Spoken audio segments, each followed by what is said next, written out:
Nō haere mai, welcome. I'm Bruce Munro, and with me is International Relations Specialist, Professor Robert Patman, and this is Global Insight.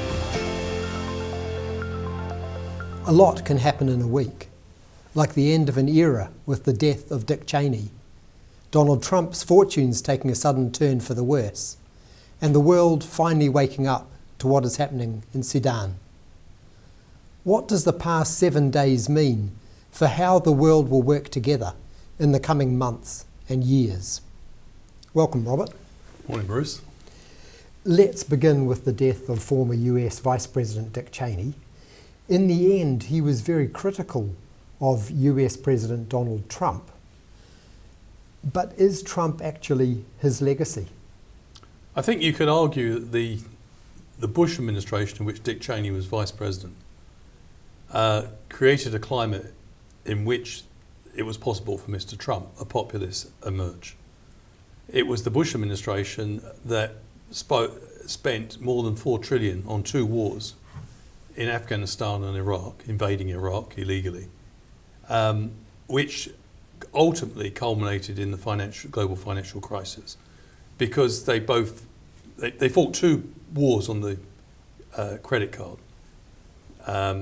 They didn't raise taxation to pay for the wars. In fact, they cut taxation, but they borrowed the money. And even the most powerful and biggest economy in the world can't resist economic gravity for too long. In 2007, 2008, there was the prime mortgage crisis. And basically from that crisis, the global financial crisis, that had an enormous impact in the US. So that was the environment in which Mr. Trump began to flourish. He began his birther campaign in 2011. This is when he questioned whether the then president, Barack Obama, was born in the United States. Eventually, Obama did deal with the problem by producing his birth certificate, which showed he was born in Hawaii, which he'd said all along. But I think from that time onwards, Mr. Trump had a set of grievances which he could exploit. And he did that, of course, to good effect with his election in 2016. So I do think that while Cheney and his daughter, who's also prominent in the Republican Party, Liz Cheney, although they are passionately against, if you like, Trump's hijacking the Republican Party and everything Trump stands for, their brand of, you might say, neoconservative republicanism played a part in the rise of Trump. It'd be very difficult to imagine Trump rising without the impacts of the so-called war on terror and its domestic consequences, the rise of Islamophobia that developed after 2001, and also the financial problems that developed in the United States. Elections in New York City and in Virginia and New Jersey have all elected Democrat candidates. Is this sudden change of fortunes for Donald Trump, is it likely to signal a change in the way that world leaders deal with him? Well, I think both, in particular, Zohran Mamdani's victory is a political earthquake. This is a guy who made no bones about it. He's a democratic socialist. He's like a younger version of Bernie Sanders. In fact, Sanders and AOC, Alexandra Ocasio-Cortez, both played a key part in supporting him. And in a sense, what was really interesting about Mamdani's victory was that the president intervened to support his opponent, Andrew Cuomo. And billionaires lined up to fund Cuomo's campaign. So this is not just a victory for Mamdani, it was a victory against some of the most powerful players in American politics. And he won emphatically. He won, and this was where I think your question was leading, he won by, instead of playing a softly pro and trying to compromise with far-right populism, by taking it on directly. And he appealed to people who feel that they've been left behind. And he proposed things such as rent freezes, free healthcare for New Yorkers, and a range of other radical measures Now, he's got to deliver on those promises, but if you saw his victory speech, he's uncompromising on his determination to follow through. But there's always a difference between declaratory policy and substantive policy. But I think the bigger question that has been raised by your question earlier is that I think he's exploded the myth that the way to deal with far-right populism is to fall all over the populist and say what a great guy he is. In fact, he drove through some of the false premises of the Trump campaign. After all, Trump won the election that he was going to reduce the cost of living crisis. And most Americans, and this is why, let's be quite clear, in the financial capital of the world, this is why Mamdani won, was because New Yorkers, like others, have many of them, particularly if you like the bottom 25%, have seen themselves severely disadvantaged by Trump's economic measures, including tariffs, which make Americans pay more for their products. So I think overall, it's interesting because it's one of these things which I think it will set off a debate within the Democratic Party. The two other victorious candidates in both Virginia and New Jersey, they could be described as centre-left, whereas I think Mamdani is further to the left. But it's going to set off a debate within the Democrats. The leadership of the Democratic Party has been much criticised by many people across the political spectrum in New York for being softly, too timid around Trump, pretending they're powerless. And I think Mamdani's defiance, and we're going to see an increase in this. And New York is a very important city, and Trump fully recognised that. Trump was determined to defeat what he called a communist in New York, and he's failed. And yes, the other victories are very important as well. Mr. Trump has had a breakfast meeting with Republican senators since the Mamdani victory, and I think they, despite the rhetoric, from the defiant rhetoric from Trump, who said that Mamdani is a kamikaze pilot. This is from a president who shut down the American government.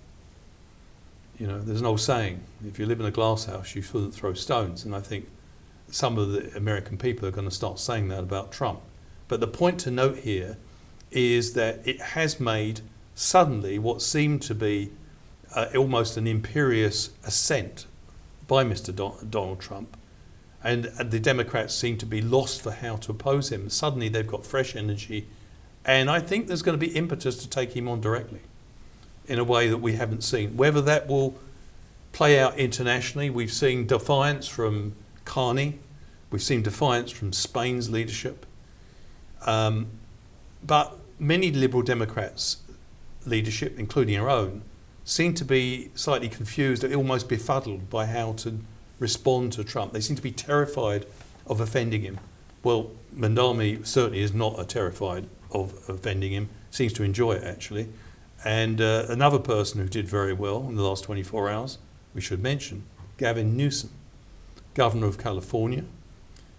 He proposed what was called the Proposal 50, or Prop 50, in which he got emphatic support to take measures which would effectively boost Democratic representation within California in order to counteract Trump's plan to boost Republican representation in Texas. So the gloves are coming off. I think Newsom is probably well placed to become the candidate in 2028. But he alone, and apart from Bernie Sanders and now Mamdani, they've been relatively lone voices in really taking on Trump and preparing to, speaking truth to power, basically. So I think it's, the midterm elections next year are going to be extremely interesting. Also this week, the US has said that it's now going to work with other countries to end the conflict in Sudan, where the people there have been suffering for many months horrific atrocities. It begs the question, should the world actually care more about what happens in Africa? We should care more. For our viewers and listeners, it should be pointed out, the civil war in Sudan began in April 2023, over 2 years ago. 150,000 people have died. War crimes are committed on a regular basis. The contending forces. So why is there a civil war? There was a military coup in 2021 by a group, a military government, that pledged to lead the way to a democratic transition. In 2023, there was a fallout amongst the top military leaders about how that democratic transition should play out. And since then, the country has been plunged into civil war. On the one hand, there has been the military-led government, or the remnants of it, led by General Burnham. And on the other hand, there's been the RSF, which is a militia group, which is supported generously by a number. Both countries have foreign backers. In fact, foreign backers have kept this war going. Neither of these groups could keep this war, this horrific conflict going. Who's backing whom? The military-led government in Sudan, which has been on the back foot and losing the civil war, has been backed by countries like Egypt and Turkey. The RSF has been backed by a very close American ally, the United Arab Emirates, as well as, we think, Saudi Arabia, although Saudi Arabia's position seems to be more ambiguous. Russia has also seemed to have a foot in both camps, initially supporting the government, but the Wagner group, which is still active, has links to the RSF. Why are these foreign parties engaged? Because Sudan, despite a history of turmoil and civil war, is in mineral terms a very rich country. In fact, RSF at the moment control the gold mines, which is very lucrative. So we're in a situation now. The United States has recently shown an interest in bringing this conflict to an end, but they've been missing in action.